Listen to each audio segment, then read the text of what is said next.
ഓരോ യാത്രക്കൊടുവിലും ഇരിട്ടിയിലേക്ക് തിരിച്ചെത്തുമ്പോൾ ഇരിട്ടി കുറച്ചുകൂടി സുന്ദരിയായോ എന്ന് തോന്നിപ്പോകാറുണ്ട്.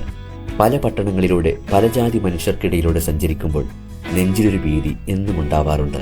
അത് ഒഴിഞ്ഞു പോകണമെങ്കിൽ മലയോരത്തിന്റെ റാണി എന്ന പേരിൽ അറിയപ്പെടുന്ന, അതല്ലെങ്കിൽ കുടകിന്റെ കവാടമായ ഇരിട്ടി എന്ന ഈ മനോഹര പട്ടണത്തിലേക്ക് എനിക്ക് തിരിച്ചെത്തണം. അങ്ങനെ ഞാൻ മറ്റൊരു യാത്രയ്ക്കൊടുവിൽ വീണ്ടും എൻ്റെ സ്വന്തം ഇരിട്ടിയിലേക്ക് തിരിച്ചെത്തിയിരിക്കുകയാണ്. സമയം 9:30 അടുക്കാറായി. പട്ടണത്തിൽ വലിയ തിരക്കൊന്നുമില്ല. ഇന്ന് ഞായറാഴ്ച കൂടിയാണ്. തട്ടുകടയുടെ മുമ്പിൽ ആളുകൾ കൂട്ടം കൂടി നിൽക്കുന്നുണ്ട്. അവരെല്ലാം ഉത്സവം കണ്ട് മടങ്ങി വരുന്ന വഴിയാണെന്ന് തോന്നുന്നു. ഡിസംബർ പകുതിയാകുന്നതോടെ എല്ലാ വർഷവും ഇരിട്ടിയിൽ ഉത്സവകാലമാണ്. ഇരിട്ടിയിൽ പൂക്കൾ വിരിയുന്ന കാലം. അവിടെ കാണാൻ എന്തുണ്ട് എന്ന് ചോദിക്കുന്നവർക്കുള്ള ഉത്തരം ഞാൻ തരാം. നേരം ഒരുപാട് വൈകി. എങ്കിലും പൂക്കൾ വിരിഞ്ഞു നിൽക്കുന്ന ആ ഉത്സവക്കാലം ഒന്ന് കണ്ടുകളയാം. ഇരിട്ടിക്കും പയഞ്ചേരിമുക്കിനും ഇടയിലായാണ് പുഷ്പോത്സവ നഗരി. പുഷ്പോത്സവത്തിന്റെ വലിയ കവാടവും കടന്ന് ഞാൻ അകത്തേക്ക് പ്രവേശിക്കുകയാണ്. ഇവിടെ ആദ്യം കാണുന്നത് മനോഹരമായ ഒരു പൂന്തോട്ടമാണ്. ഡിസംബറിന്റെ ചെറിയ കുളിരിൽ നൃത്തമാടുന്ന വെള്ളത്തിന് ചുറ്റിലുമായി വെളിച്ചവും പൂക്കളും വിരിഞ്ഞു നിൽക്കുന്നത് കണ്ടപ്പോൾ സകലരും സർവ്വ ദുഃഖവും മറന്ന് കുട്ടികളെ പോലെയായി. കുട്ടികളാവട്ടെ പൂമ്പാറ്റകളെ പോലെയും. ഇവരെയെല്ലാം ആശീർവദിച്ചുകൊണ്ട് ക്രിസ്തുമസ് അപ്പൂപ്പനുമുണ്ട്. ഓരത്തായി എല്ലാം കണ്ടുകൊണ്ട് ഒരു മത്സ്യകന്യകയും. ഇനി അങ്ങോട്ട് കച്ചവട സ്ഥാപനങ്ങളാണ്. ആദ്യം കണ്ടത് 235 രാജ്യങ്ങളിൽ നിന്നുള്ള നാണയശേഖരങ്ങളുടെ ഒരു സ്റ്റാളാണ്. ഇങ്ങനെ നിരവധി സ്റ്റാളുകളുണ്ട്. ഓരോന്നിലും വ്യത്യസ്തങ്ങളായ ഉൽപ്പന്നങ്ങൾ. ക്യാമറ സുഹൃത്തിനെ ഏൽപ്പിച്ചു. ഇനി എനിക്കൊന്ന് കാഴ്ചകളും കണ്ട് ആസ്വദിച്ചങ്ങനെ നടക്കണം. 90കളിലെ നൊസ്റ്റാൾജിക് മിഠായികൾ കിട്ടുന്ന കടയാണിത്. ഇവിടുത്തെ സ്റ്റാഫുകളാവട്ടെ ഈ മിഠായികളുടെ മധുരം തിരിച്ചറിയാനാകാത്ത ഇന്നത്തെ കാലത്തെ കുട്ടികളും. ചിലരൊക്കെ എന്നെ തിരിച്ചറിയുന്നുണ്ട്, ചിലരെ എനിക്കും. ക്യാമറ കണ്ടപ്പോൾ നാണിച്ചു മുഖം മറച്ച പയ്യനെ ഞാൻ വെറുതെ വിട്ടില്ല. നിരവധി ചോദ്യങ്ങളുള്ള കൊച്ചു കണ്ണുകളിലേക്കായി എൻ്റെ ക്യാമറ. കച്ചവട സ്ഥാപനങ്ങളുടെ എൻഡിലാണ് ഫുഡ് കോർട്ട്. പലരും ഗോപി മഞ്ചൂരിയും ഊട്ടി മുളക് ബജിയും ബോംബെ പാവ് ബജിയുമൊക്കെ വാങ്ങിക്കുന്ന തിരക്കിലാണ്.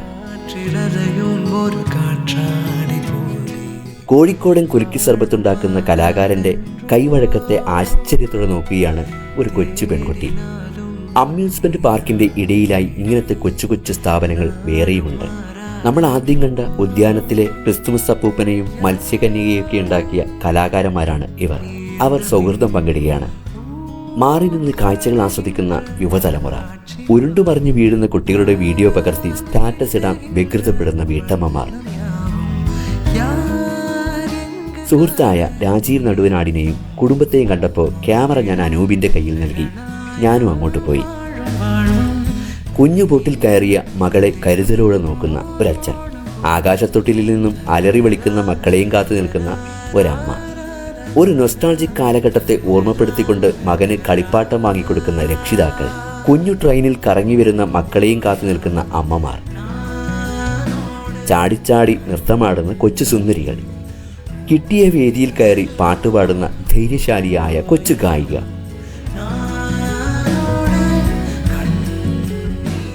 ഉത്സവം കാണാനെത്തിയവരെ ആനന്ദിപ്പിക്കുവാൻ ഓരോ ദിവസവും പലതരം പ്രോഗ്രാമുകളും ഇവിടെയുണ്ട്. ഇന്ന് ഡാൻസ് നൈറ്റാണ്.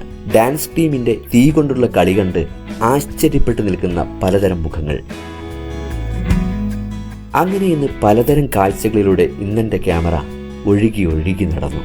ഡിസംബർ 20 തുടങ്ങി ജനുവരി 5 വരെയാണ് ഇരിട്ടിയിലെ ഈ ഫ്ലവർ ഷോ. ഇവിടെ കാണാൻ എന്തുണ്ട് എന്ന് ചോദിക്കുന്നവർക്കുള്ള ഉത്തരം ഞാൻ നൽകി കഴിഞ്ഞു. ഇവിടെ കാണാനും കണ്ടാസ്വദിക്കുവാനും അനുഭവിച്ചറിയാനുള്ളതുമുണ്ട്. അങ്ങനെ ആസ്വാദന മികവുള്ള ഒരു കൂട്ടം മനുഷ്യർ വെറുപ്പും വാശിയും സങ്കടവും മാറ്റിവെച്ച് മികച്ച ആസ്വാദകരായി സന്തോഷത്തോടെ അങ്ങോട്ടും ഇങ്ങോട്ടും ഓടിക്കളിക്കുന്ന കാഴ്ച ദൂരെ നിന്നും ഒരു മന്ദസ്മിതത്തോടെ ഞാൻ ആസ്വദിക്കുകയാണ്. എൻ്റെ നാടിന്ന് സ്വർഗമാണ്. ഞാൻ സ്വർഗത്തിലേക്ക് തിരിച്ചെത്തിയിരിക്കുകയാണ്. വീഡിയോ ഇഷ്ടമായിട്ടുണ്ടെങ്കിൽ പേജ് ഫോളോ ചെയ്യുന്ന കാര്യവും വീഡിയോ ഷെയർ ചെയ്യുന്ന കാര്യവും ഒന്ന് പരിഗണിക്കുക. മറ്റൊരു കഥയുമായി വീണ്ടും കാണാം. ഞാൻ നിങ്ങളുടെ സ്വന്തം mister Puzhakkara. Till then, bye by.